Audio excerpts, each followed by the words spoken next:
무형교회에서 유형교회로 오늘의 묵상입니다. 40일 동안 예수 그리스도를 묵상하고 하나님의 은혜와 사랑을 묵상하는 시간이 되었으면 좋겠습니다.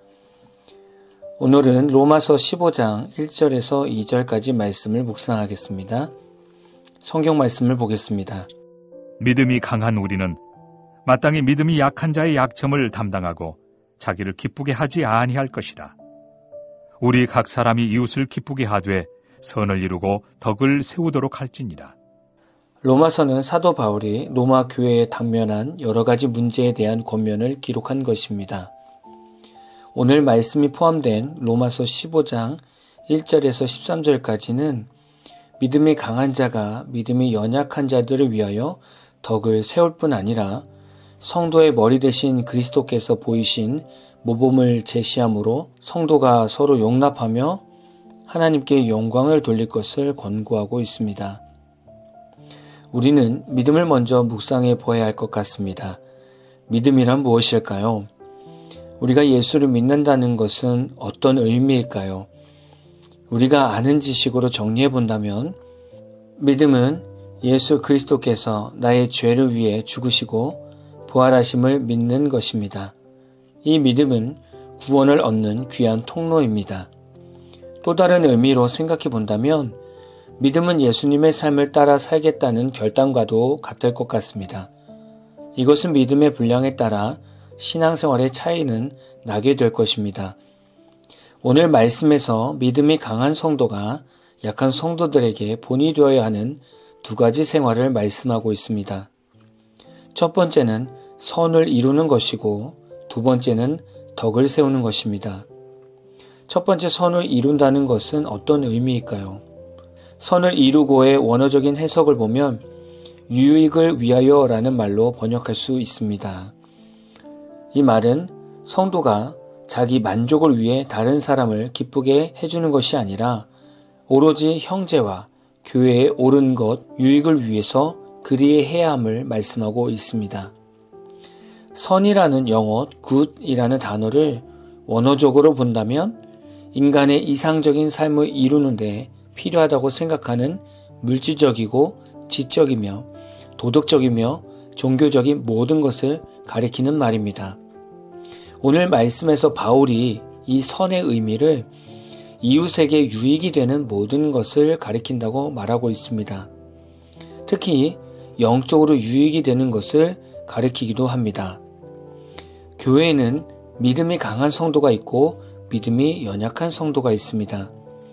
믿음이 연약한 성도에게는 어떤 것이 필요할까요? 어떻게 신앙 성장을 할 수 있는지를 인도해 줄 수 있는 신앙의 선배가 필요할 것입니다. 믿음이 강한 사람은 그동안 성장하면서 많은 어려움도 있었을 것이고 많은 연단도 있었을 것입니다. 물론 믿음이 강한 사람도 믿음이 연약했던 적이 분명 있었을 것입니다. 그러나 그때를 생각해보면 여러분을 붙잡아주는 목회자나 성도가 있었을 것입니다. 이 사랑이 있었기 때문에 여러분이 강한 믿음을 갖게 된 것입니다. 이제는 성장한 우리가 연약한 성도에게 다가가서 선을 이룰 수 있어야 합니다. 문제는 누군가의 신앙 성장을 돕는 것은 참 힘든 일입니다. 개인의 희생적 사랑, 즉 자기의 자유를 제한하는 일이 필요합니다.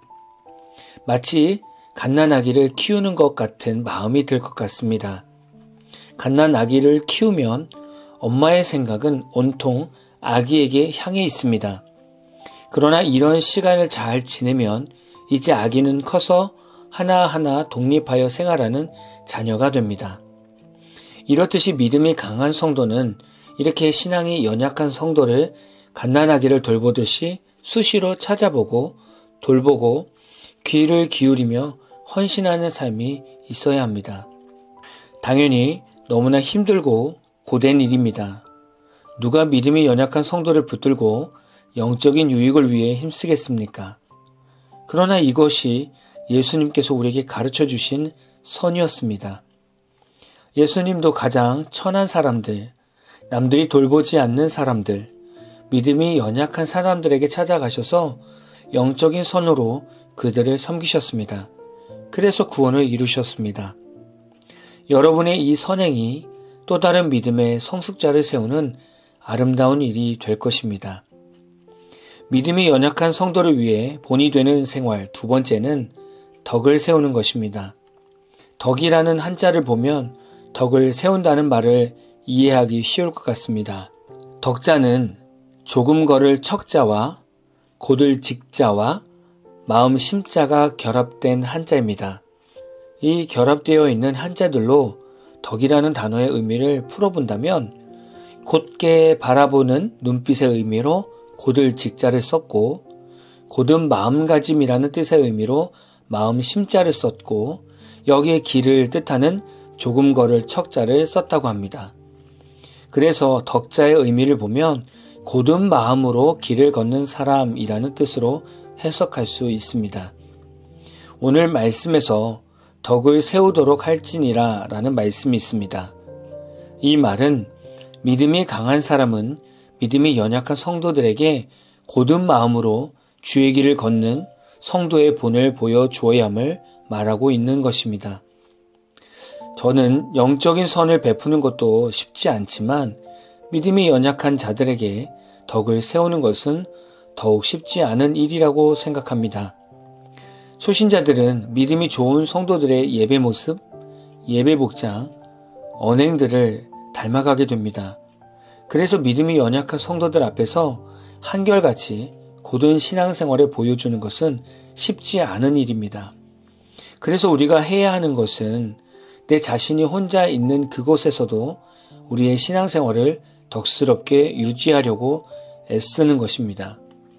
죄와 타협하지 않고 세상 문화에 넘어지지 않고 고든 시선과 고든 마음으로 주의 길을 걷는 성숙 훈련을 날마다 해야 하는 것입니다. 하나님께서는 언젠가는 반드시 우리 각 사람에게 믿음이 연약한 성도들을 붙여주실 것입니다. 그때는 우리가 하나님의 사랑으로 잘 감당하는 믿음의 선배가 되어 있어야 합니다.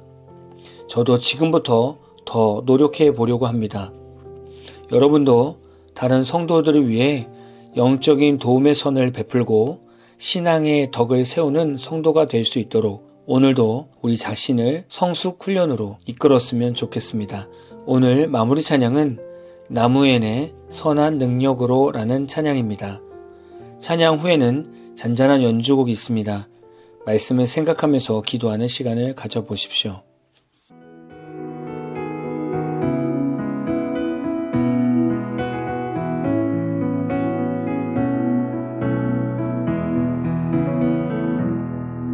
그 선한 힘에 고요히 감사여 그 놀라운 평화를 누리며 나 그대들과 함께 걸어가네 나 그대들과 한 해를 여네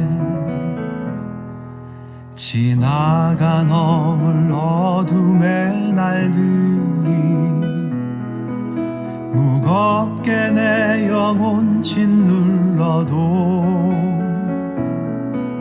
오 주여 우릴 외면치 마시고 약속의 구원을 이루소서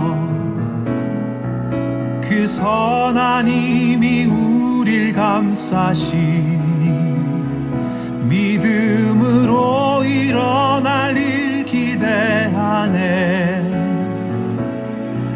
주 언제나 우리와 함께 계셔 하루 또 하루간을 새로워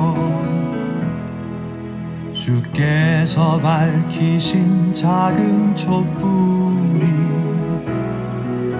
어둠을 헤치고 타오르네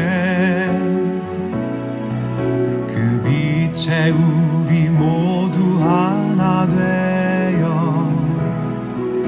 온 누리에 비추게 하소서 그 선한 힘이 우릴 감싸시니 믿음으로 일어날 일 기대하네.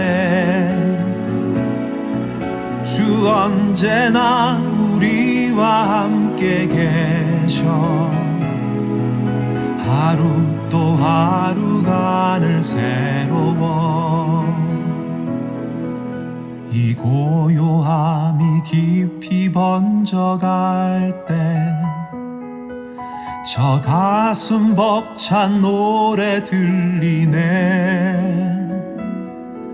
다시 하나가 되게 이끄소서.